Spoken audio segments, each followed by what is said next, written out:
Nah,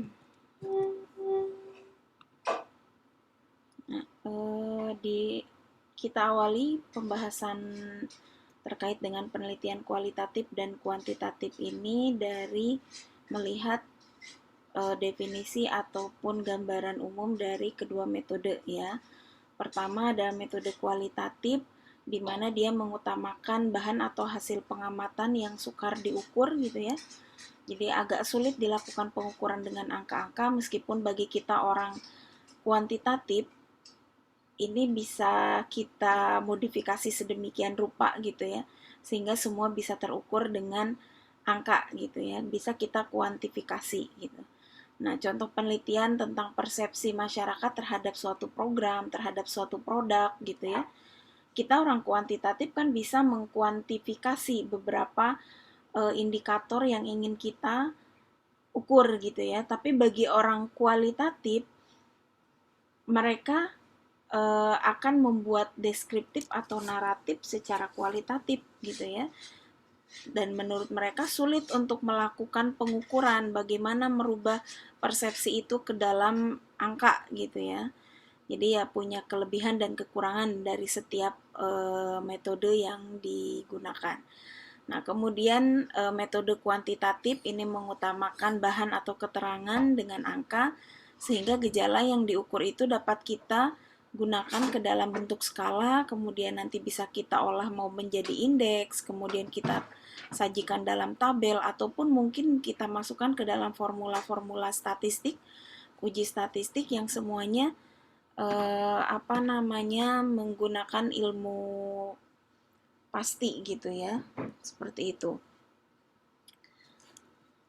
Oke, ini perbedaan paradigma antara kualitatif dan kuantitatif, di mana kualitatif ini bersandar pada fenomenologisme dan perhatian tertuju pada pemahaman tingkah laku manusia dari sudut pandang pelaku itu sendiri. Jadi melihat fenomena atau masalah yang terjadi di dalam lingkungan sosial masyarakat ataupun yang menjadi objek kajian riset ini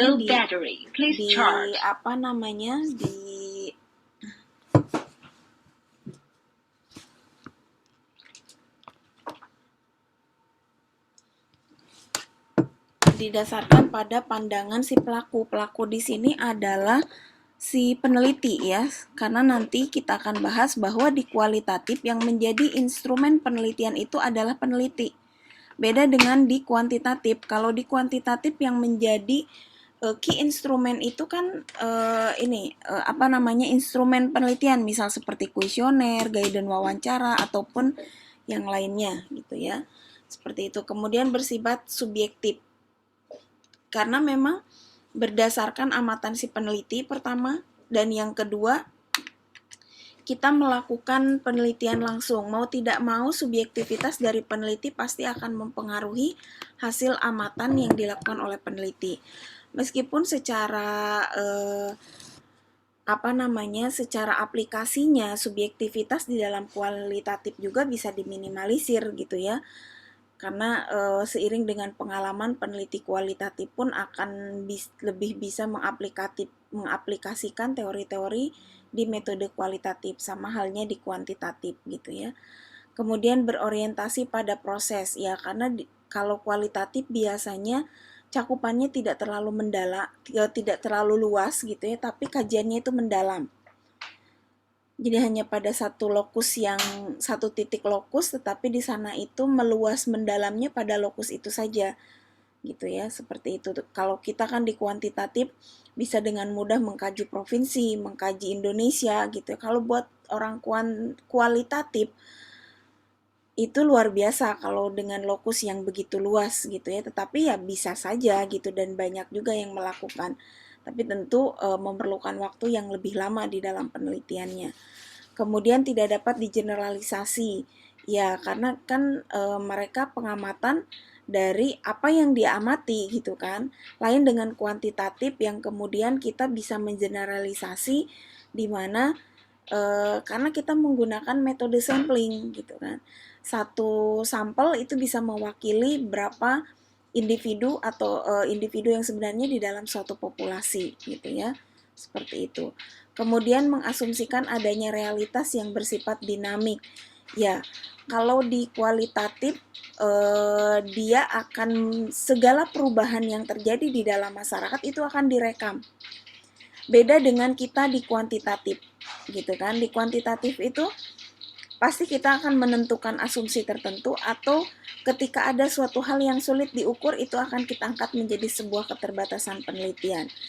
Atau misalkan di dalam persamaan linier misalkan ya, itu juga kan kuantitatif. Cateris paribus gitu ya, atau variabel lain yang tidak diamati dalam penelitian ini dipengaruhi oleh variabel lain yang tidak dipengaruhi dalam penelitian ini. Kita hanya bisa menyebutkan globalnya, misalkan sisanya sekitar 3% dipengaruhi oleh variabel lain yang tidak diamati dalam penelitian ini. Variabel lainnya apa? Kita pun nggak tahu gitu kan. Itu keterbatasan di dalam kuantitatif. Tapi di dalam kualitatif itu semua akan diungkap. Sangat detail. Jadi ketika kita melakukan penelitian kualitatif, itu tidak hanya dilihat dibatasi faktor sosial demografi, tapi bisa juga dilihat lingkungannya, bahkan ada yang lebih jauh lagi bagaimana karakter dari responden tersebut, itu akan diungkap dan dikaji di dalam kualitatif. Nah, kemudian di sini ada juga di dalam metode penelitian itu sifatnya induktif dan deduktif gitu ya. Metode induktif itu adalah metode yang mempelajari suatu gejala yang khusus untuk mendapat kaidah-kaidah yang berlaku umum. Kemudian kalau deduktif dimulai dengan kaidah yang berlaku umum untuk kemudian dipelajari dalam keadaan yang khusus gitu ya. Sama halnya seperti kalian membuat paragraf di mana itu di bahasa Indonesia ya, ada paragraf induktif dan deduktif, sama dari umum ke khusus dan dari khusus ke umum. Oke, kemudian selanjutnya sebelum kita lebih jauh membahas metode penelitian, di dalam penelitian itu baik kuantitatif ataupun kualitatif tetap menggunakan instrumen. Terlepas instrumennya itu terstruktur atau tidak terstruktur dan dia menjadi key instrumen atau bukan, tetap kita memerlukan instrumen penelitian gitu ya. Dimana instrumen penelitian ini adalah merupakan alat atau tools untuk mengumpulkan data tentang variabel penelitian sebagai dasar untuk mengukur objek yang menjadi sasaran penelitian. Nah, instrumen yang baik itu syaratnya apa? Ada valid, reliable, sensitif, objektif, dan visible. Valid itu bagaimana? Dia harus mampu, kuesioner itu mengukur apa yang seharusnya diukur. Gitu ya. Di sini berarti contoh sederhananya ketika kita ilustrasikan, misalkan ya, teman-teman mau menghitung luas sebidang tanah, kan nggak mungkin menggunakan penggaris, iya kan? Atau mau mengukur ketebalan kertas, nggak mungkin mengukurnya menggunakan penggaris, gitu kan? Kita akan menggunakan alat yang tepat. Misalkan untuk kertas ya mikrometer, kemudian untuk tanah ya menggunakan meteran yang besar gitu ya.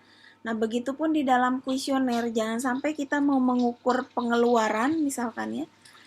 Pertanyaannya cukup dengan pendapatan, itu akan sulit sekali gitu kan ya. Toh pendapatan aja didekati dengan pengeluaran gitu ya. Jadi harus tepat gitu. Ketika pendidikan terakhir definisinya teman-teman misalkan ijazah tertinggi, tapi yang ditanyakan adalah kedudukan ataupun kelas terakhir yang pernah diduduki. Kan nggak nyambung juga, nggak tepat juga cara mengukurnya. Kita mau mengukur berapa melek huruf, pertanyaannya hanya misalkan ijazah terakhir, kelas terakhir yang diduduki dan sebagainya. Harusnya kan bagaimana dia mengenal huruf gitu, bisa bahasa Arab, huruf Arab kah, kemudian huruf Latin dan sebagainya gitu ya. Kemudian reliable ini konsisten. Kapanpun, siapapun, dan dimanapun instrumen itu digunakan, dia mampu mengukur suatu hal yang sama dan hasilnya pun sama. Bisa terbandingkan, bisa digabungkan. Contohnya seperti di BPS. Kita kan dari Sabang sampai Merauke ya. Kuesioner itu satu jenis aja gitu kan. Mau Sakernas, mau Susenas, Ubinan dan sebagainya kan kuesionernya tetap satu. kuesionernya tetap satu, dan yang melakukan kan tidak hanya satu orang, bahkan ribuan orang yang melakukan pencacahan gitu ya. Tapi hasilnya bisa kita gabungkan untuk mengukur satu indikator tertentu, diolah lebih lanjut gitu ya. Karena memang sudah terjaga, sudah terjamin reliabilitasnya. Dia akan konsisten siapapun, dimanapun, dan kapanpun waktu wawancaranya, ya dia akan mengukur suatu hal yang sama dan menghasilkan ukuran-ukuran yang sama. Kemudian sensitif, peka terhadap perubahan. Jadi meskipun misalkan seperti di Susenas menjelang Ramadan nih, ternyata untuk survei Susenas harganya kan tinggi-tinggi, tetap aja dia bisa menangkap fenomena perubahan harga itu. Karena misalkan yang digunakan standarnya adalah ukuran beratnya, tinggal nanti dikonversi ke harga. Bukan sekaligus kemudian tidak hanya dari beratnya saja gitu ya, berapa beratnya, tapi ditanyakan berapa berat yang dikonsumsi dan berapa harganya gitu ya. Kemudian objektif sesuai dengan tujuan penelitian. Ini udah jelas ya. Kemudian visible, mudah diaplikasikan. Jadi nah untuk visible ini dan untuk objektif, bagaimana kita mencoba menjaga keobjektifan dan visibilitas dari kuesioner. Salah satu upayanya kalau di BPS kan mengadakan pelatihan. Jadi petugas itu paham apa tujuan dari pengambilan data gitu ya. Kemudian kuesioner dibuat sesederhana mungkin sehingga mudah ditangkap oleh responden ataupun interviewer pun bisa dengan mudah menjelaskannya. Saya rasa teman-teman ini sudah mengaplikasikannya kemarin di PKL, jadi nanti bisa ada bahan diskusi kiranya apa yang menjadi ganjalan bagi teman-teman kuesioner gitu ya, ataupun analisis ketika kita mencoba menurunkan masalah ke dalam variabel indikator yang tentunya nanti kita akan tuangkan ke dalam suatu instrumen penelitian. Nah, ini yang tadi saya sampaikan bahwa di kuantitatif yang menjadi key instrumennya itu adalah kuesioner ataupun instrumen penelitian lainnya, guidance wawancara atau pointer-pointer dan sebagainya. Kemudian di dalam kualitatif itu adalah peneliti. Ya.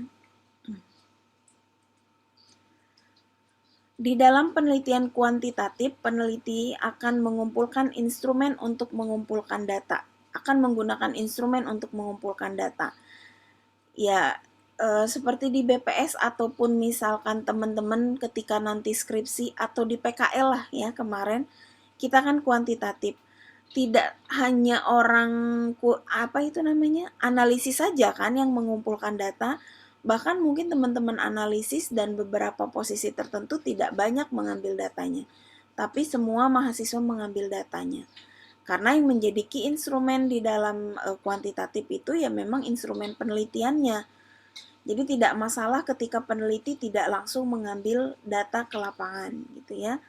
Sedangkan di dalam penelitian kualitatif yang bersifat naturalistik gitu ya, peneliti ini lebih banyak menjadi instrumen karena peneliti merupakan key instrumen dalam penelitian kualitatif. Karena agak sulit, kalau orang kualitatif tidak langsung turun ke lapangan itu sulit. Saya sempat terlibat di beberapa penelitian yang dia menggabungkan antara penelitian kualitatif dan kuantitatif.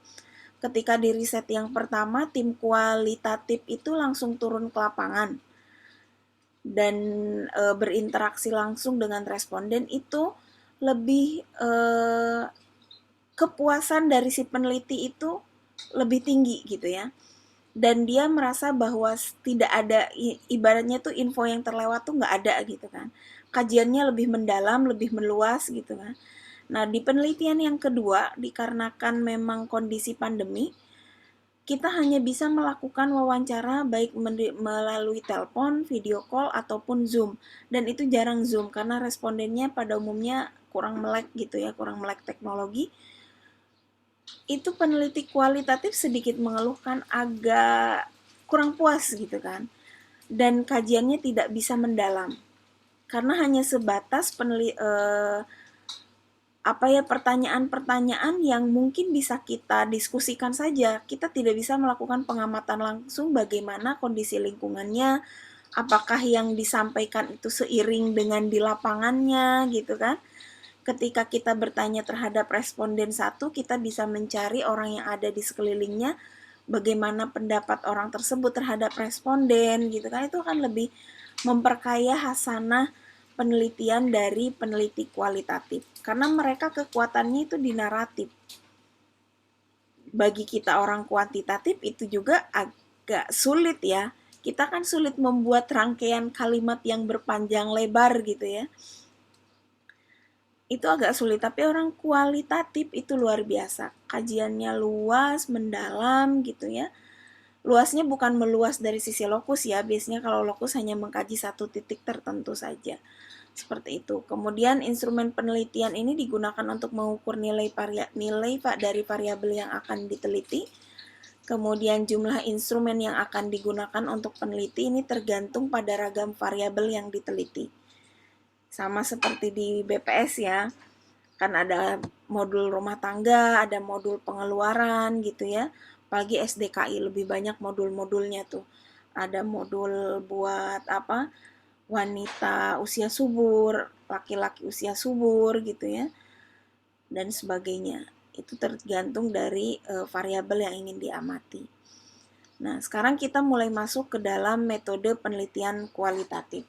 Nah, di dalam metode penelitian kualitatif itu ada merupakan penelitian yang berlandaskan pada filsafat positivisme gitu ya, di mana dia menggunakan di mana dia digunakan untuk meneliti pada kondisi objek yang alamiah. Kalau aliran positivisme itu dia mengkaji apa yang ada di lapangan secara langsung gitu ya. Kemudian sebagai lawannya dari eksperimen.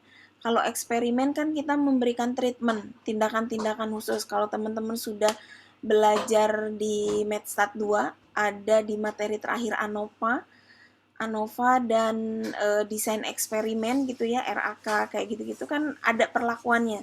Misalkan diberikan obat penyubur dan sebagainya, itu ada perlakuan. Tapi kalau di kualitatif ini sama sekali tidak diberikan perlakuan gitu ya. Memang mengkaji apa yang benar-benar ada di lapangan. Seperti itu. Kemudian pengambilan sampel untuk mencari data seringkali di kualitatif ini menggunakan non probability ya, misalkan purposive, snowball gitu. Dimana teknik pengumpulan data dia biasanya triangulasi. Selain mengambil data primer, dia pun mengumpulkan data-data sekunder gitu ya, mengumpulkan dokumen-dokumen penting, itu dilakukan. Seperti yang tadi cerita saya di penelitian kualitatif yang kedua ini, karena terbatas tidak bisa ke lapangan, akhirnya kan kita menambahkan dengan dokumen-dokumen di media gitu ya, di baik media lokal ataupun media yang skalanya nasional terkait dengan lembaga di mana responden itu berada, plus mencari sosial media dari responden untuk mewakili bagaimana sebenarnya karakter dia, apa benar yang diobrolkan itu gitu ya, yang kita diskusikan itu kita bantu dari data-data online. Meskipun tidak menjamin juga semuanya ada gitu ya, tetapi ya lumayan bisa menambah informasi bagi tim peneliti kualitatif. Dan ada lagi kemarin itu agak dengan keterbatasan yang ada di masa pandemi ini, teman-teman kualitatif mengawali wawancaranya itu dari temuan-temuan di penelitian kuantitatif. Biasanya justru kuantitatif yang dititipkan ke kualitatif, karena kan biar wawancara langsung gitu ya. Ataupun ketika pengisiran kuesioner kita bisa melihat benar-benar kuesioner itu diisi sejujurnya tanpa ada intervensi dari lingkungan sekitarnya. Ini kebalik kemarin, kita kuantitatif dulu jalan ke lapangan, nanti dari kuantitatif kita pelajari mana yang kiranya perlu diperdalam dan dipertegas dengan wawancara mendalam gitu ya, dengan in-depth interview lagi. Seperti itu. Kemudian untuk analisis biasanya bersifat induktif gitu ya. Kemudian dan hasil penelitian lebih menemukan makna daripada generalisasi. Ini beberapa informasi umum terkait dengan penelitian kualitatif gitu ya, sifatnya mengeksplorasi dan dinarasikan. Dari hasil eksplorasi itu coba dituangkan dengan bentuk narasi gitu ya. Mengetahui tentang alasan, opini, dan motivasi, kemudian membantu mengetahui permasalahan secara lebih mendalam, atau merumuskan hipotesis pada penelitian kuantitatif. Nah, ini di penelitian saya yang pertama, apa yang akan dilakukan di kuantitatif itu berdasarkan kajian-kajian di dalam kualitatif. Kenapa? Karena di kajian yang pertama itu untuk menentukan konsep definisi pun kita melakukan beberapa kali FGD. Kemudian menentukan variabelnya pun kita mencoba membedahnya dengan metode penelitian kualitatif. Dari sisi apa kita harus mengungkap gitu ya. Kebetulan penelitian pertama itu terkait dengan indeks kota Islami yang sebenarnya belum ada gitu ya. Yang ada kan negara terislam gitu ya, negara yang paling islami gitu kan. Nah, kita tidak bisa serta-merta menurunkan konteks atau konsep yang ada di negara Islam itu ke dalam kota Islami.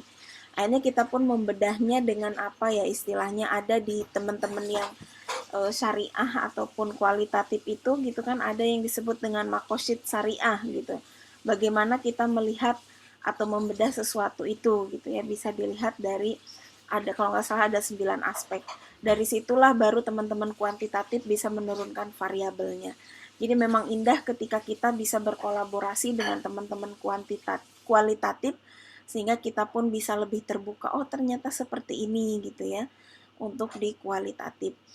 Nah, teman-teman sebagai mungkin prodinya statistik, tetapi kan peminatan sosial, ke depan tidak menutup kemungkinan teman-teman akan melakukan penggabungan metode penelitian ataupun mungkin hanya melakukan kualitatif. Ketika nanti melanjutkan S2 bisa jadi ngambilnya ada yang ke humaniora gitu kan. Karena misalkan saya lebih tertarik ke ilmu lainnya, merasa sudah cukuplah dengan ilmu statistiknya gitu ya. Tidak menutup kemungkinan. Mudah-mudahan di materi hari ini bisa menjadi bekal dasar bagi teman-teman ketika berkolaborasi dengan teman-teman kualitatif. Kemudian dari penelitian kualitatif ini kita bisa mengetahui tren pemikiran atau opini dan mengetahui permasalahan secara lebih mendalam ya, karena kita kan bukan kajian yang meluas dalam artian luas secara cakupan, tapi kita memang satu tapi dalam gitu ya. Pengumpulan datanya menggunakan kuesioner tidak terstruktur dan semi terstruktur. Biasanya lebih pada pointer-pointer ya apa yang mau ditanyakan, kemudian semi terstruktur itu ya kadang dituliskannya poin-poin besarnya saja. Seperti FGD, individual interview, dan partisipan atau observation. Kemudian data bisa berupa catatan, audio, video recording, dan transkrip. Jarang kemudian kita bisa menuliskan langsung narasi dari hasil wawancara. Tentu kita pasti berupa catatan-catatan. Enaknya hari ini teknologi sudah semakin maju sehingga kita bisa merekam ya, baik melalui video atau cukup dengan audio. Bayangkan mungkin dulu teman-teman kualitatif ini harus mencatat satu kata demi kata gitu ya. Kalau sekarang tinggal mengulang dari recording yang sudah kita pasang ketika wawancara ataupun ketika diskusi. Kemudian ukuran sampelnya kecil, pemilihan responden yang tergantung kuota, dalam artian tergantung diperlukannya seperti apa gitu ya. Ini tahapan penelitian kualitatif secara umum sama dengan kuantitatif gitu ya.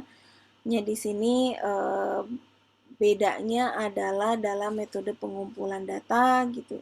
Karena kalau awal tentu kita diawali dari studi pendahuluan, apa sih yang menjadi masalah atau fenomena di masyarakat yang menarik untuk bisa kita kaji lebih jauh gitu ya.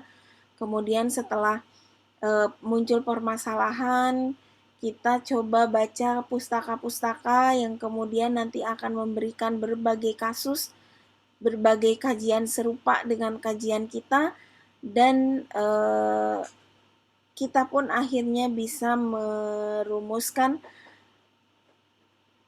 latar belakang ataupun identifikasi masalah setelah kita memang memperkaya dengan kepustakaan untuk membahas pengamatan hasil dari pengamatan lapangan gitu ya. Fokus pada masalah penelitian, kemudian lakukan pengumpulan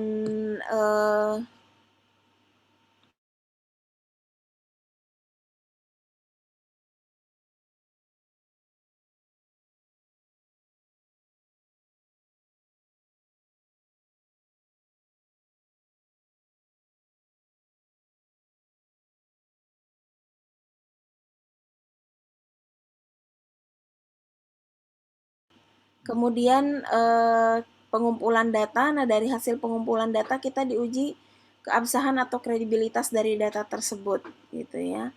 Ketika dia sudah oke, maka kita akan lakukan pembahasan, bisa langsung melakukan pembahasan. Kalau memerlukan pengolahan dan analisis data yang lebih, ya kita melakukan coding, klasifikasi data, reduksi data gitu ya, analisis dalam situs dan antar situs gitu. Kemudian ditarik kesimpulan. Ketika misalkan kenapa di sini kepustakaan langsung ke kesimpulan dan saran?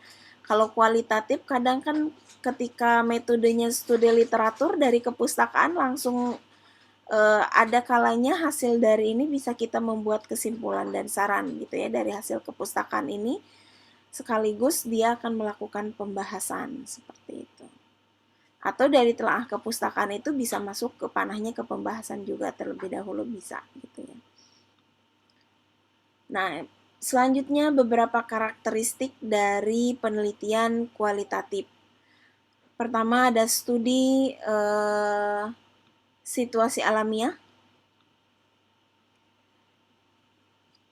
Maksud dari situasi alamiah ini peneliti tadi tidak memanipulasi atau menyeting penelitian, fenomena diteliti pada konteks alamiah.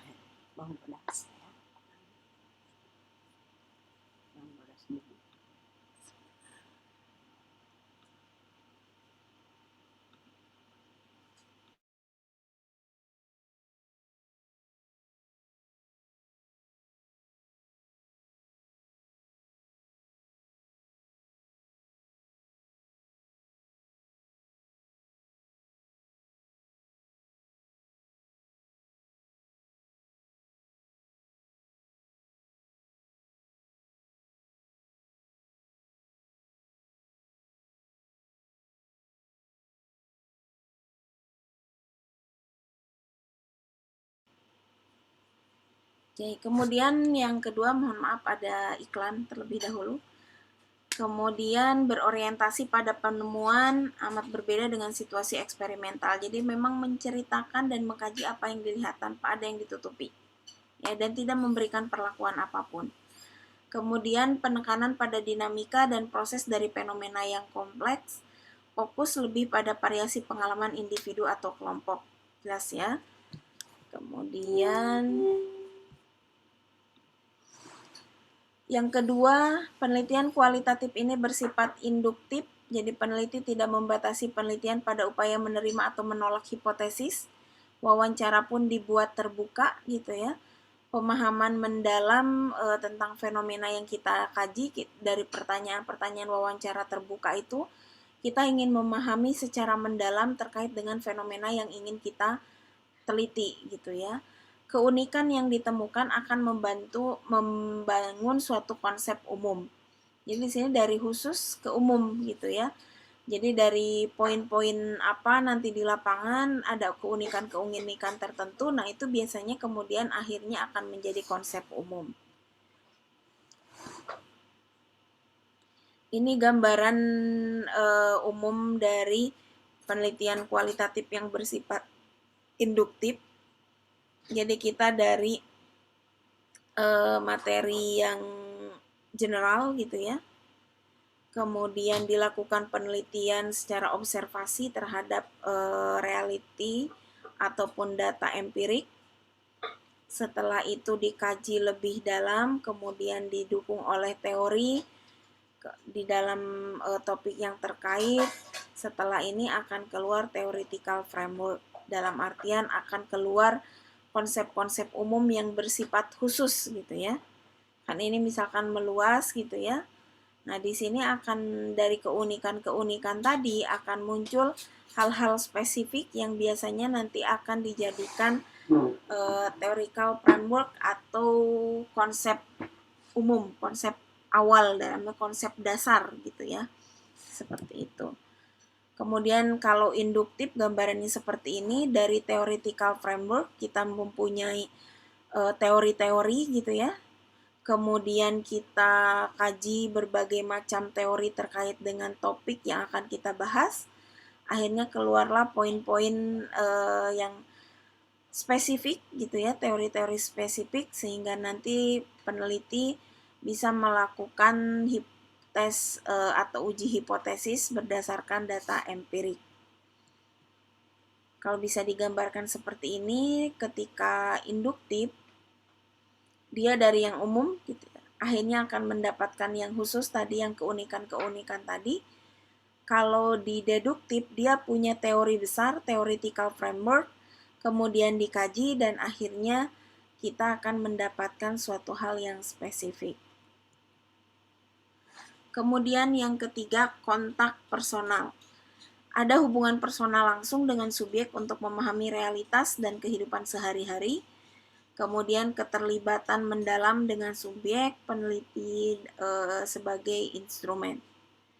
Nah, pada penelitian kuantitatif, peneliti tidak konsisten ingin memahami hal yang diteliti, tetapi mengambil jarak dan menggunakan angka, gitu ya.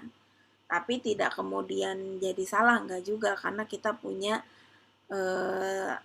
metodologi khusus di dalam kuantitatif, begitupun di kualitatif, jadi tetap bisa kita bisa kita pertanggungjawabkan. Kemudian yang keempat, karakteristik yang keempat, perspektif holistik. Di sini pemahamannya menyeluruh dan utuh tentang fenomena tadi ya, tidak hanya dilihat dari satu aspek saja. Kemudian manusia dan realitas tidak dapat dilepaskan dari suatu konteks teori gitu ya. Kemudian yang kelima, perspektif dinamis dan perkembangan. Dia melihat gejala sosial sebagai sesuatu yang dinamis dan berkembang, tidak membatasi, melainkan justru mengantisipasi kemungkinan perubahan. Nah, di sini yang perspektif dinamis atau perkembangan, jadi dia tidak stabil gitu ya, tidak stagnan, tapi dia selalu berubah. Ya, di masyarakat kan mobile ya, mobilitasnya juga tinggi gitu. Kemudian yang keenam, orientasi kasus unik. Penelitian mendalam dari sejumlah kecil kasus yang spesifik, ya biasanya studi kasus. Yang ketujuh, bersifat netralistik empatik, di mana empati ini adalah sikap terhadap subjek yang dihadapi, netral melakukan penelitian tanpa diwarnai bias atau praduga tertentu yang mempengaruhi perolehan data atau sikap. Kemudian perlu usaha-usaha untuk meminimalkan bias, pengumpulan data secara sistematis beserta beberapa sumber data baik eksternal ataupun dari reviewer gitu ya. Manusia harus dipahami dengan cara berbeda dibandingkan subjek lain. Jadi perlu keterampilan-keterampilan khusus gitu ya dalam penelitian kualitatif ini. Sama halnya ketika teman-teman mungkin kemarin menghadapi wawancara langsung relatif lebih mudah, karena ke pegawai BPS gitu ya. Tapi meskipun mudah, saya yakin teman-teman punya gaya dan pendekatan berlainan antara satu responden dengan responden yang lainnya. Ada yang mungkin dia sangat kaku dan taat terhadap peraturan sehingga terkesan kaku. Akhirnya teman-teman pun sangat normatif ketika mau wawancara. Ada yang memang dia fine-fine aja gitu ya, terbuka, kemudian ngajak ngobrol dengan kalian juga misalkan dengan santai, ya teman-teman pun akan mempunyai strategi yang lain lagi untuk pendekatannya. Ketika yang netral santai kita bawa serius gitu ya, seperti yang pertama, yaitu datanya nggak akan keluar seperti itu.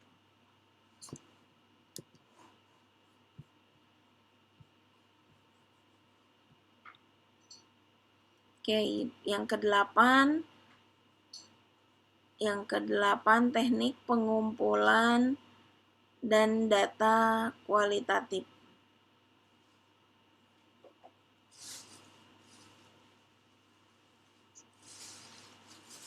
Tidak ada manipulasi. Pengumpulan data yang khas dalam kualitatif biasanya wawancara, observasi, dokumen, riwayat hidup subjek, karya tulis, teks, foto, dan sebagainya. Intinya berbagai informasi dicantumkan, ya, berbagai informasi dicantumkan untuk melengkapi eksplorasi data yang akan diceritakan oleh tim kualitatif.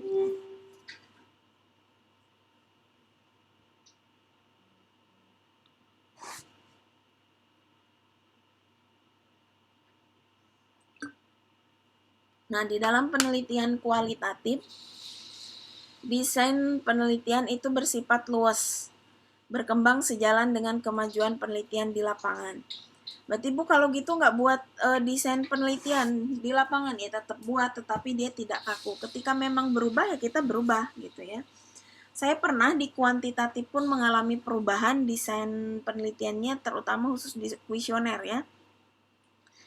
Jadi waktu itu penelitiannya ke petani yang tentu aktivitas mereka banyak di pagi sampai tengah hari gitu ya.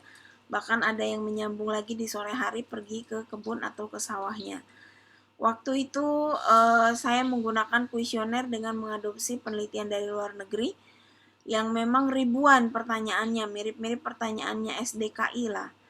Nah akhirnya saya kontak lagi peneliti utamanya untuk menyampaikan kondisi di lapangan seperti apa, dan hasil dari diskusi itu akhirnya perlu dirombak. Akhirnya kita merombak kuesioner tersebut lebih luas, lebih mudah dipahami, yang penting instrumen kita tidak kosong gitu ya. Kemudian tetap ada desain awal yang tersusun baik yang akan mengarahkan cara-cara pengambilan dan pengolahan data.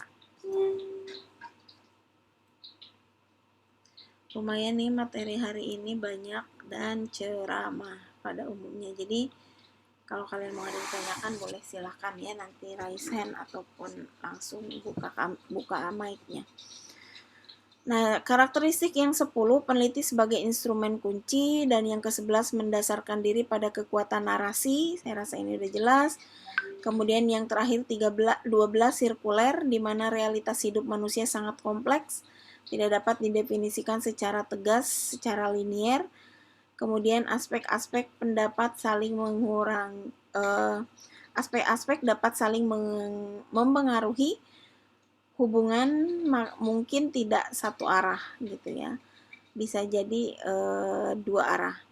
Kemudian proses penelitian kualitatif juga sirkuler. Dengan penjelasan di atas menunjukkan bahwa penelitian kualitatif ini sirkuler. Oke, mengapa dan kapan melakukan penelitian kualitatif? Silakan dibaca, kalau ada yang perlu dijelaskan yang belum paham poin berapa nanti akan saya jelaskan.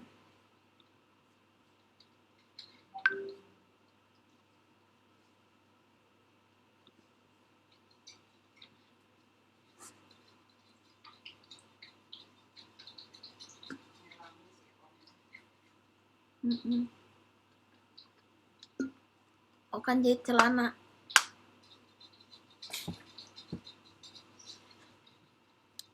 Oke, ada yang mau ditanyakan dari poin 1 sampai 5, berapa alasan mengapa pilih kualitatif? Kalau karena ini mudah dipahami ya, relatif mirip, alasannya merujuk kepada karakteristik-karakteristik tadi. Saya lanjut. Yang pertama terkait dengan diskusi terarah atau FGD ya. Untuk metode penelitian kualitatif yang pertama, suatu metode dan teknik dalam mengumpulkan data kualitatif di mana sekelompok orang berdiskusi tentang suatu fokus masalah atau topik tertentu dipandu oleh seorang fasilitator atau moderator.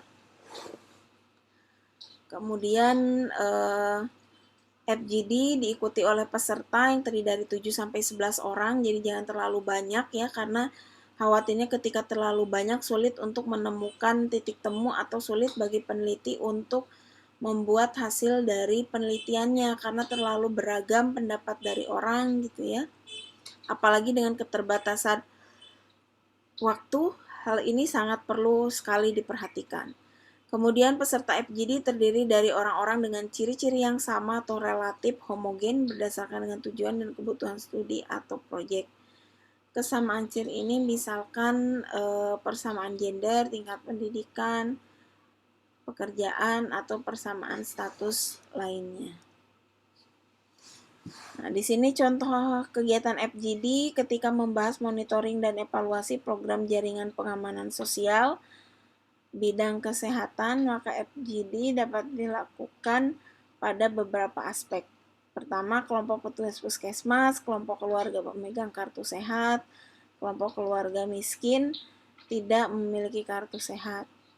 Nah, perlu diketahui di sini FGD merupakan sebuah proses pengumpulan data dan karena mengutamakan proses, ya, tidak dilakukan untuk tujuan menghasilkan pemecahan masalah secara langsung ataupun untuk mencapai konsensus ya, karena FGD itu kan dibiarkan bebas tapi terarah dalam artian ya ada ada moderatornya atau ada istilahnya ya, ada observernya yang mengamati alur FGD gitu ya, ada fasilitatornya sehingga FGD ini tidak keluar dari substansi utamanya.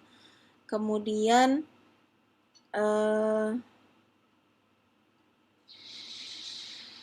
apabila masalah atau topik yang didiskusikan tentang pemecahan masalah, maka FGD tentu berguna untuk mengidentifikasi berbagai strategi dan pilihan-pilihan pemecahan masalah. Ya, seperti yang diceritakan saya di riset gabungan kualitatif yang pertama, di mana FGD ini untuk merumuskan hipotesis gitu kan ya, untuk mengidentifikasi berbagai strategi yang bisa dipilih untuk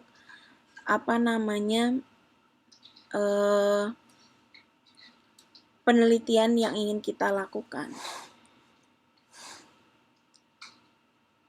Oke, metode FGD ini metode dan teknik pengumpulan data kualitatif.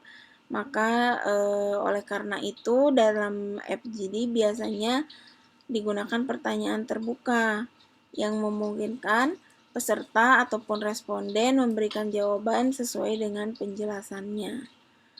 Jadi tidak langsung pilihan 1, 2, 3 aja, tetapi di situ dicantumkan alasannya apa, sehingga nanti peneliti bisa dengan mudah melakukan mengeksplorasi atau narasi atau menggambarkan apa yang bisa menjawab fenomena yang kita angkat di dalam kajian kita. Kemudian FGD diskusinya lebih terarah dengan cara fokus pada masalah atau topik yang dijelaskan dalam diskusi dan dibahas bersama.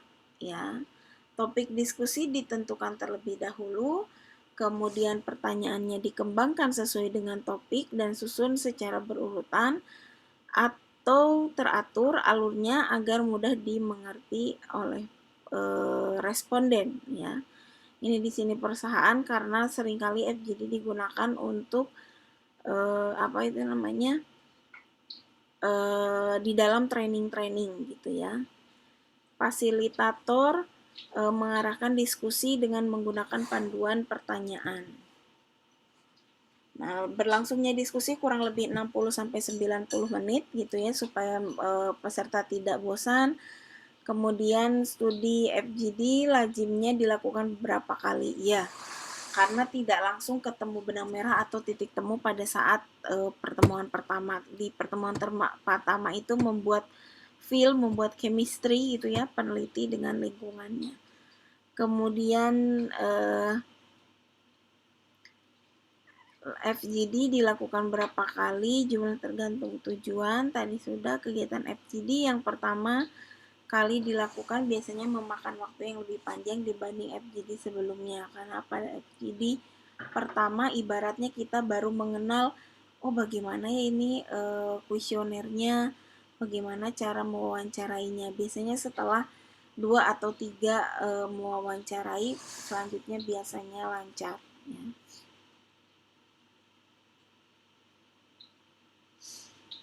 Oke, ada yang mau ditanyakan?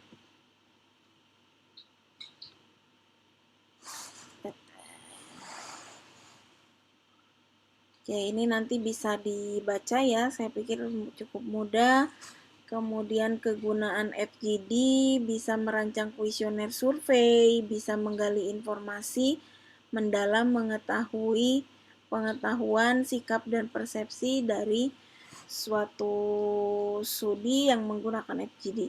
Biasanya menghasilkan istilah baru yang bersumber dari pengetahuan atau penafsiran, ya, karena tadi dia di sini nih menggali informasi mengenai pengetahuan, sikap, dan persepsi. Unik pengembangan hipotesa peneliti. Untuk pengembangan hipotesa penelitian, ya bisa seperti riset saya yang pertama tadi ya, sudah saya jelaskan. Nah, ini kemudian FGD ini untuk mengumpulkan data kualitatif dalam proses penjajakan atau perencanaan pelaksanaan, pemantauan, dan evaluasi pembangunan. Nah, sering juga FGD ini menggunakan pendekatan partisipatif ya, memang yang paling tepat partisipatif. FGD tidak hanya digunakan untuk misalkan sharing session ya, baik itu diskusi ataupun seminar atau penelitian, tetapi FGD juga bisa dilakukan dalam untuk kita melakukan pemberdayaan masyarakat. Atau metode wawancara yang kita lakukan, kita mau menggunakan FGD, nah bisa menggunakan participatory approach. Nah, apa ini participatory approach? Participatory approach ini adalah pendekatan yang saling yang melibatkan masyarakat. Jadi peserta itu menjadi subjek pelatihan, bukan objek pelatihan. Ya. Saya juga di riset yang kedua yang melakukan FGD seperti ini. Jadi bukan di riset yang kedua, kalau ini di pemberdayaan masyarakat, di pengendalian stunting. Nah, apa yang ingin kita berikan atau yang perlu kita advokasi terhadap masyarakat ataupun aparat desa setempat terkait kasus stunting, dan tentu hari ini kan sudah ketika pasca pandemi ini, new normal, itu kan sudah mulai bisa beraktivitas ya, aparat desa udah masuk dan sebagainya, tidak mati lagi gitu. Nah, itu bisa melibatkan semua stakeholder, mulai dari aparat desa, kemudian warga masyarakat, tokoh masyarakat. Nah, tokoh masyarakat bisa diambil dari RT, RW, atau ustadz gitu ya. Kemarin kita tetap melibatkan ustadz juga dan masyarakat biasa. Nah, kita bisa jadi, tadi kan relatif homogen. FGD-nya bisa saja kita gabung, bisa juga tidak. Nah, kayak tokoh agama kan agak lain nih sentuhannya waktu itu. Kita bikin forum sendiri, pelatihan tokoh agama gitu ya.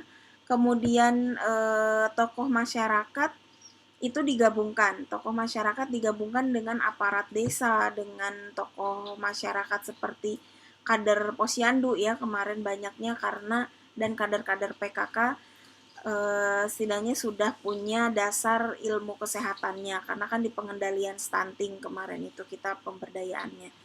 Nah, di FGD itu kita tidak di pelatihan itu kita tidak langsung memberikan pelatihan harus begini gitu ya, menjadi fasilitator yang baik itu Bapak harus melakukan A, B, dan C, silakan buat program kerjanya mau bagaimana sehingga nanti terjadi perubahan perilaku, terjadi perubahan sikap dari masyarakat, dari warga masyarakat. Tidak begitu, tapi di pertemuan pertama kita lebih mengeksplorasi apa yang ada di lapangan. Nah, itu dengan FGD, dari mereka, oleh mereka, dan untuk mereka. Jadi kita memperoleh dulu nih, kita belum mendesain juga training atau pelatihan untuk kedua tim tersebut. Karena kita ingin mengungkap dulu sebenarnya pemahaman mereka sudah sampai mana. Secara teori kita adakan pretest biasanya ya. Kemudian tahap kedua baru FGD dengan participatory approach. Nah, di sini berasal dari mereka semuanya, bahwa sebenarnya teori stunting itu sudah tahu gitu kan, udah ada penyuluhannya, bagaimana cara mencegahnya sudah ada, sudah disampaikan ke warga, tapi ya nggak pada nurut gitu kan. Kenapa nggak nurutnya gitu kan? Ada yang kayaknya dari sayanya deh sebagai kadernya gitu kan. Ada yang bilangnya ya sulit, mereka itu namanya juga orang ya Bu, kadang masuk kuping kanan keluar kiri udah aja gitu, bisa jadi masuk kiri keluar kanan katanya. Banyak sekali masalah-masalah di masyarakat yang begitu kompleks. Oke, permasalahan muncul gitu kan. Di pertemuan pertama itu baru mengungkap masalah. Baru di pertemuan kedua karena masalah sudah muncul kita desain pelatihannya harus bagaimana. Nah, FGD yang saya jelaskan ini lebih pada apa ya, risetnya riset untuk pelaksanaan pemberdayaan masyarakat gitu ya. Dan dari riset itu pun bisa dilakukan penelitiannya tapi memang sederhana waktu itu, lebih pada efektivitas kegiatan FGD gitu ya, atau kegiatan pelatihan seperti itu. Nah, di situ keluar semua dan lebih berhasil gitu ketika kita mengawalinya dengan FGD. Perubahan sikapnya terlihat, kemudian perubahan-perubahan itu terukur. Dari akhirnya kita memberikan sentuhannya karena di sana itu lahan pertanian ada, banyak yang punya kolam, banyak yang beternak, tapi kenapa angka stuntingnya tinggi gitu kan? Itu kan suatu hal yang kontradiktif antara kondisi lapangan dengan real di kondisi masyarakatnya gitu kan. Akhirnya oke, ada yang bilang iya pada nggak mau bikin speed tank gitu kan, sanitasinya masih jelek. Hanya kita kasih pendekatan dan akhirnya di mereka itu perubahan perilaku yang terukurnya. Pertama, yang datang ke posyandu tidak hanya ibu, tapi menjadi tanggung jawab laki-laki karena kita ngadain forum ayah, kita edukasi ayahnya. Kemudian pemanfaatan lahan pekarangan, kita adakan lomba rumah hijau kalau nggak salah waktu itu tuh, sehingga mereka akan menanam berbagai tanaman obat, tanaman pangan dan sebagainya. Tanaman pangan tentu yang sederhana ya, bukan padi gitu. Kemudian kita ngadain lomba ternak ayam. Kita ngadain lomba ternak ayam karena banyak yang berternak ayam. Kalau yang kolam hanya berapa yang punya, kalau ayam kan bisa di pekarangan rumah ya, bagaimana dari mulai kebersihan dan sebagainya. Dan yang paling uniknya ada arisan septic tank. Jadi mereka akhirnya sanitasi mulai tertata dan selain dengan pemenuhan gizi, lingkungannya pun mendukung. Nah, itu semua bisa berhasil karena kita mengungkap apa yang diperlukan oleh mereka. Jadi kita dari mereka, dilakukan oleh mereka, dan manfaatnya juga untuk mereka. Nah, hal ini pun bisa teman-teman aplikasikan mungkin bagi teman-teman yang aktif di mana itu pemberdayaan masyarakat ya, Bina Desa atau apa, UKM yang ada di Polstat. Teman-teman bisa mengungkap itu, tidak hanya setiap daerah itu memerlukan toilet gitu, karena tidak ada toilet, belum tentu perlu toilet, mungkin justru perlunya pembuangannya gitu kan. Anak-anaknya banyak main nih, nggak ada perpustakaan, buatlah perpustakaan, belum tentu minat baca, tidak ada buku di rumah. Sebenarnya di rumahnya banyak buku, tapi kan bagaimana menumbuhkan jiwa literasi di masyarakat gitu kan. Jadi teman-teman bisa mengungkapnya lewat FGD ini, seperti itu. Jadi penelitian itu tidak selamanya kemudian outputnya di dalam bentuk tulisan ilmiah, tidak dalam bentuk jurnal, tetapi bisa dulu kita action dulu gitu ya, action riset, dari situ kita buat narasi laporannya yang nanti ke kualitatif jatuhnya, itu akan lebih menarik gitu ya, seperti itu. Nah, ini beberapa kekuatan dan kelemahan dari FGD. Pertama ada sinergisme. Di sini mampu menghasilkan informasi, ide, dan pandangan secara luas karena tadi mendalam ya di dalam FGD ini, di dalam kualitatif ini. Kemudian manfaatnya bola salju. Jadi komentar yang didapat secara acak dari peserta dapat memicu reaksi berantai atau respon yang beragam. Ya, ketika kita melakukan FGD, orang yang awalnya pendiam sebenarnya dia punya segudang pengalaman gitu, itu bisa diberi bisa terangsang oleh teman-teman yang banyak bicara gitu kan ya. Kalau di dalam FGD lain, ketika kita hanya diskusi berdua nanti tidak terungkap. Nanti lama-lama yang pendiam itu akan ini sendiri gitu, aduh ini tuh gak begitu gitu di lapangan, tapi harusnya seperti ini. Kemudian stimulan gitu ya. Nah, stimulan pengalaman diskusi kelompok sebagai sesuatu yang menyenangkan dan lebih mendorong orang berpartisipasi mengeluarkan pendapat. Kemudian keamanan, di sini akan lebih aman, bebas mengekspresikan perasaan secara perorangan dan ia tidak merasa khawatir kalau dia terlalu vulgar atau apa gitu ya, karena dia pun akan melihat peserta yang lainnya. Kemudian spontan, di dalam FGD pun bisa lebih spontan karena kita diskusi secara langsung di dalam forum. Kemudian beberapa kelemahan di dalam FGD, yang pertama murah gitu ya, dapat dilakukan secara cepat dan murah, tetapi seringkali kita sulit membuat keputusan karena kan banyak tuh yang bicara, si A begini, si B begini gitu kan. Cepat, murah, tapi perlu kesabaran untuk melakukan analisis dan membuat kesimpulan dari hasil FGD itu. Kemudian FGD terbatas untuk memperoleh informasi yang lebih mendalam dari seorang individu yang mungkin dibutuhkan. Kemudian teknik FGD mudah dilaksanakan tetapi sulit menginterpretasikan data gitu ya. Karena kan tadi faktor subjektif itu sangat tinggi di dalam kualitatif gitu ya. Kemudian FGD memerlukan fasilitator moderator yang keterampilannya tinggi gitu ya. Karena tadi banyak orang, banyak sumber, banyak pemikiran, sehingga fasilitator atau moderator yang memimpin FGD ini harus orang-orang yang memang sudah kompeten di bidang kajiannya ataupun dia pandai menguasai forum seperti itu. Ini sebenarnya ringkasan dari FGD, nanti teman-teman bisa baca. Nah, kemudian metode yang kedua di dalam kualitatif yang sering digunakan yaitu in-depth interview. Pertama ada model open-ended question gitu ya, dengan pertanyaannya why atau how gitu, sehingga pertanyaannya lebih banyak terbuka di sini. Semi struktur format, peneliti menyiapkan pertanyaan, jalan interviewnya dilakukan secara mengalir. Jadi sudah ada pertanyaan-pertanyaannya seperti yang di penelitian saya yang kedua. Dia karena keterbatasan tadi hanya memfollow up dari apa yang dianggap rancu atau dianggap gantung jawabannya dari kuesioner kuantitatif. Kemudian seek understanding and interpretation, dia mendengarkan secara aktif dan mengerti semua jawaban responden, kalau perlu dengan klasifikasi.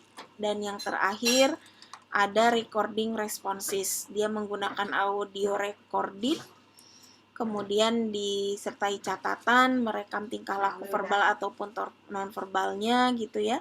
Di sini baru kemudian kita menganalisis dan membuat kesimpulan. Nah, ada beberapa syarat yang perlu diperhatikan oleh seorang wawancara. Yang pertama open-minded gitu ya. Kita sebagai pewawancara jangan tertutup. Jangan ketika, kok begini ya jawaban dari responden, bukan begitu Pak atau Bu gitu kan. Masa habis beras untuk sekeluarga 4 orang 10 kilo per minggu gitu kan. Jangan seperti itu ya, catat aja dulu, mengkonfirmasi boleh, tapi jangan sampai kemudian kita tidak mau terbuka dengan pertanyaan-pertanyaan atau jawaban dari responden. Fleksibel dan responsif. Kita dari sisi fleksibel, kita jangan terlalu kaku gitu ya. Kalau kemarin mungkin di PKL teman-teman relatif di kantor semua. Fleksibel di sini tuh kita harus dari sisi fleksibilitas waktu oke lah kemarin dapat. Tempat pun sangat fleksibel, apalagi nanti kalau sudah terjun di BPS, dimanapun responden berada, selama responden itu berkenan untuk diwawancara, silahkan teman-teman wawancara. Jangan terlalu formal dan artian ini harus di rumah, harus apa. Terkecuali situasinya harus dikondusifkan gitu ya. Kalau banyak orang yang nonton ya Bu boleh, tapi dengan baik-baik, harus di mana tempatnya gitu ya. Responsif, dalam artian ketika terjadi dialog dengan responden, ya kita harus menanggapinya. Kita tidak monolog, selalu apa yang Bapak lakukan selama 1 minggu terakhir, saya olahraga gini gini gini gitu kan. Terus dari ininya, sebenarnya di luar itu ada masuk nggak ya itu aktivitas, misalkan saya mengikuti pengajian, masuknya itu aktivitas apa gitu kan. Ya teman-teman harus responsif menjelaskan, meskipun kadangkala responsif kalau pertanyaan baik dari responden itu terlalu meluas, nah kita harus pandai membatasi sampai di mana wilayah kajian kita. Yang ketiga ini sangat perlu, kita harus sabar gitu sebagai interviewer gitu ya. Kemudian observan, taat, membantu responden dalam menjelaskan jawaban. Jadi kita di sini observan ini pandai-pandai probing gitu ya. Dan harus menjadi pendengar yang baik. Kadang ketika wawancara kalau ke masyarakat itu, Bu, berapa habis bawang seminggu yang lalu? Ya kan harganya lagi mahal, bla bla bla bla. Padahal kan cukup berapa banyak gitu. Kita tuh nggak perlu loh gitu kan. Sekarang itu lagi mahal atau enggak gitu kan. Seperti kalau kita orang kuantitatif, tapi kalau orang kualitatif itu mungkin diperlukan, tapi tetap panjang lebar dari responden harus bisa kita arahkan kembali ke topik masalah dengan cara yang baik gitu ya. Tahap pelaksanaan in-depth interview ada dari thematizing, kita mengklasifikasi tujuan interview, kemudian pada pelaksanaan lapangannya kita menjelaskan gitu ya. Apa namanya, dengan beberapa keyword seperti yang ada di slide ini, what, why, dan how gitu kan. Ini biasanya di tahap thematizing untuk in-depth interview, pertanyaan-pertanyaannya berada pada wilayah itu. Kemudian yang kedua ada designing. Ini cara mendapatkan informasi, ada 3 pedoman wawancara, ada fact sheet, ada interview question, dan ada post interview comment sheet. Kalau fact sheet itu dia apa ya, catatan-catatan khusus dan spesifik gitu ya. Kalau interview question di sini ada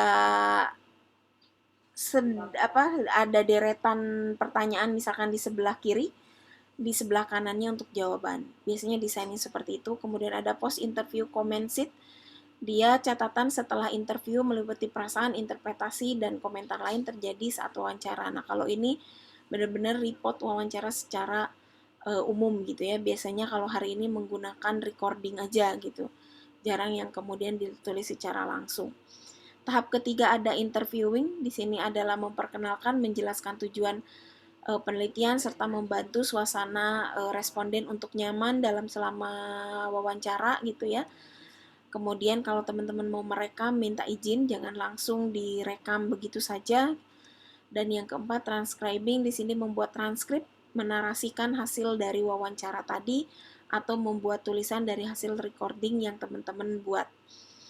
Yang kelima ada analyzing. Di sini mengkaji, mensinkronkan antara satu responden dengan responden yang lain. Kemudian melakukan verifikasi. Dan yang terakhir membuat laporan hasil gitu ya. Itu tahapan di dalam in-depth interview. Dan metode terakhir yang akan kita pelajari pada sesi hari ini itu dengan observasi. Nah, observasi ini lebih mendalam dari 2 metode yang lain. Observasi ini biasanya kita tinggal beberapa saat di wilayah yang ingin kita amati. Kita mengamati secara langsung, kalau pengamatannya dalam metode pembelajaran di suatu sekolah, maka kita akan masuk dari mulai masuk sekolah sampai pulang sekolah. Bagaimana sesi istirahatnya, bagaimana interaksi murid dengan guru, kita amati secara langsung gitu ya. Tanpa melewat kalaupun ada tim peneliti lain, tetap dia itu akan terlibat dalam penelitian dan dia juga akan menulis itu di dalam kualitatif ya. Kenapa kita menggunakan observasi? Biasanya observasi ini dilakukan ketika kita awal riset ini bagaimana sih gitu ya, lebih ingin tahu gitu, lebih luas dan mendalam dari suatu penelitian. Biasanya berawal dari pertanyaan bagaimana atau tipe apakah. Kemudian topik belum terungkap secara jelas dan hanya sedikit diketahui untuk menjelaskan tentang benda atau sikap. Jadi di sini biasanya kalau observasi itu kita tahu bahwa ada masalah gitu ya, ada masalah unik, ada fenomena unik di wilayah tersebut, tapi kita pun belum tahu judul spesifiknya apa gitu yang harus kita kaji. Akhirnya kita datang ke sana, kita eksplorasi, kita observasi secara meluas dan mendalam di wilayah tersebut, dan akhirnya nanti kita akan menemukan, oh kajiannya adalah tentang misalkan apa itu namanya, mobilitas sosial di masyarakat adat Baduy Dalam misalkan ya, seperti apa, atau adopsi inovasi teknologi bagi masyarakat kampung adat gitu kan, itu bisa. Penting untuk meneliti fenomena pada suatu situasi tertentu, kemudian data yang dilaporkan tidak sama dengan data sesungguhnya. Saat melakukan intervensi dibutuhkan data kualitatif di samping data kuantitatif gitu ya. Kemudian observasi ini bisa interaksi terbatas dan bisa menggunakan video atau audio recording gitu ya. Seperti itu. Nah, ada hal yang perlu diperhatikan di dalam observasi. Penggunaan catatan biasanya bagi yang sudah berpengalaman atau format tertentu, ada format tertentu. Template dapat membantu apabila ada hal-hal penting yang baru seperti kategori atau aktivitas yang tidak terantisipasi. Jadi perlu ada catatan khusus ketika kita observasi, dan kalau bisa sudah dibuat per ini ya. Kalau yang mau diamatinya ada masyarakat umum, aparat desa, tokoh agama, tokoh masyarakat, petugas kesehatan, kalau bisa itu sudah tersegmentasi sehingga ketika ada catatan-catatan khusus itu sudah per kategori. Kemudian di dalam setiap kategori teman-teman yang mau dilihat apa saja. Misalkan budayanya bagaimana, misalkan budayanya apa aja nih, budaya kerjanya, budaya atau budaya lebih ke tata kramanya, itu sudah ada poin-poin itunya sehingga kita lebih mudah ketika ada hal-hal unik, hal-hal temuan baru di lapangan sudah dengan mudah kita bisa masukkan ke kolom yang mana. Itu hal yang perlu diperhatikan di dalam observasi. Ini contoh dari apa ya, instrumen penelitian gitu ya. Ada yang bentuknya checklist gitu kan. Ada juga yang apa namanya bentuknya poin-poin, itu banyak, itu contoh aja nanti teman-teman bisa pelajari. Kemudian manfaat dari pengumpulan data dengan observasi, pertama pergaulan atau immersion dan keterlibatan secara lama dalam proses pengumpulan data dengan observasi memudahkan peneliti mendapatkan data yang lebih baik gitu ya. Kemudian observasi pun membantu pengertian yang lebih kaya dalam dan mendalam dari fenomena, situasi dan sikap responden. Jadi kita bisa lebih banyak informasinya. Kemudian dalam observasi, bagian penting untuk mengerti keadaan alamiah dari sudut pandang responden. Karena kita kan selain pengamatan, tentu kita pun melakukan beberapa wawancara terkait hal-hal yang penting. Jadi dalam observasi pun bukan sebatas kita ngamati ya, kemudian keliling-keliling kampung ngelihat, ntar orang malah pada takut gitu ya. Tetap ada pendekatan-pendekatan sosial lain yang mendukung terhadap metode observasi ini. Ini kembali lagi di kuantitatif ya, tadi beberapa metode di dalam kualitatif, ini beberapa metode di dalam kuantitatif. Karena datanya numerikal, bisa dibuat statistik. Nah, biasanya kita menggunakan kuesionernya lebih yang terstruktur, dilakukan secara face-to-face atau telepon interview, longitudinal study, website interceptor, dan lain sebagainya. Saya kira teman-teman sudah lebih paham untuk yang kuantitatif gitu ya. Dan metode ini nanti akan lebih mendalam juga dipelajari. Atau masih ada nggak ya di D4 itu, sebenarnya masih ada. Teman-teman kan tingkat 3 masih kurikulum yang lama. Jadi akan dapat secara mendalam berbagai macam metode ini di penjaminan apa itu namanya PKS ya, penjaminan kualitas statistik atau penjaminan mutu statistik. Nanti kita akan pelajari itu lagi lebih dalam. Ukuran sampelnya besar gitu ya di dalam kuantitatif untuk mengungkap fakta atau pola yang ada di populasi ya, karena kita kan memerlukan kecukupan sampel supaya mampu mengeneralisasi gitu ya. Itu ini tahapan pengembangan instrumen. Dari mulai menentukan spesifik instrumen, menulis instrumen, menentukan skala yang akan kita pelajari nanti minggu depan, menentukan sistem penskorannya, menelaah instrumen, merakit instrumen, melakukan uji coba, nanti kita pelajari di pertemuan terakhir, menganalisis hasil uji coba, memperbaiki instrumen, melaksanakan pengukuran, menafsirkan hasil pengukuran. Nah, ini semua sudah teman-teman lalui secara pilot project-nya di PKL. Nanti implementasinya di skripsi ataupun di BPS ketika teman-teman sudah bertugas. Meskipun kalau dari teman-teman banyak yang di provinsi atau di kabupaten penempatannya, ya mungkin sampai pada tahap mulai dari melaksanakan pengukuran ya. Kalaupun ada terlibat, biasanya yang jadi pilot project ya uji instrumen biasanya ada juga gitu. Tapi kalau teman-teman yang penempatan pusat mungkin lebih pada tahapan-tahapan awal yang banyak teman-teman lakukan gitu ya, seperti itu. Hal yang perlu diperhatikan dalam penyusunan instrumen, tujuan pengukuran, kisi-kisi instrumen, bentuk dan format instrumen, panjangnya instrumen gitu ya. Nah, kemudian hal lain yang perlu dilakukan di dalam instrumen terkait dengan pengukuran gitu ya. Nanti ini akan kita bahas lebih lanjut di skala pengukuran minggu depan. Ini baru secara definisinya saja. Bagaimana melakukan pengukuran ini tentu teman-teman mulai dari punya konsep, misalkan kemiskinan, materi yang akan teman-teman kaji. Variabelnya apa? Variabelnya ada pengeluaran, ada pendidikan, misalkan ya, terus apa itu namanya, kondisi aset rumah tangga, misalkan ya. Itu variabelnya. Dimensinya apa? Kalau ada dimensi, tuliskan dimensinya. Kalau tidak ada, langsung ke indikator. Misal dari pengeluaran, dimensinya ada pengeluaran makanan dan non-makanan.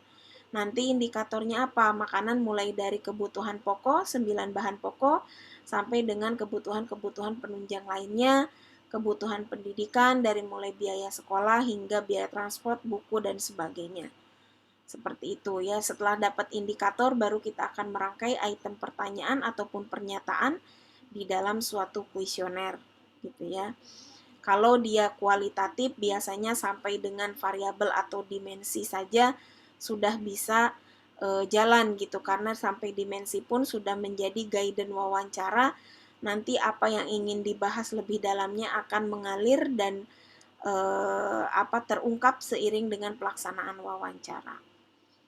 Ini secara bagan alurnya ketika teman-teman meneliti suatu hal. Kemudian, jadi kan setelah dapat variabel yang sudah diturunkan dari teori tadi, kita punya banyak definisi nih, dari satu variabel pun teorinya banyak, sampai akhirnya kita merangkum definisi konseptual mana yang akan kita gunakan di dalam riset kita, sampai dengan menurunkan definisi operasionalnya. Setelah ada definisi operasional, baru turun ke indikator. Ya. Itu dalam aplikasinya. Seperti contoh di sini ada motivasi berprestasi, ada teorinya dari Maslow, Murray, dan sebagainya. Kemudian ada definisi operasionalnya yang diturunkan dari definisi konseptual, sehingga kemudian turunlah indikator-indikatornya. Ternyata motivasi berprestasi itu berusaha untuk unggul dalam kelompok, menyelesaikan tugas dengan baik. Nah, setelah ada indikator ini, butir pertanyaannya mau bagaimana? Gitu kan. Apakah kita akan buat pernyataan misalkan ya, apakah Anda selalu bersikap dalam setiap situasi dan lingkungan seperti hal di bawah ini, berusaha untuk unggul dalam kelompok, selalu berusaha untuk unggul dalam kelompok, selalu berusaha menyelesaikan tugas dengan baik, misalkan ya dengan pilihan di sini mau skalanya rating ataupun Likert, nanti kita pelajari seperti itu. Baik, itu materi yang kita bahas pada pertemuan ini. Silakan jika ada yang mau ditanyakan.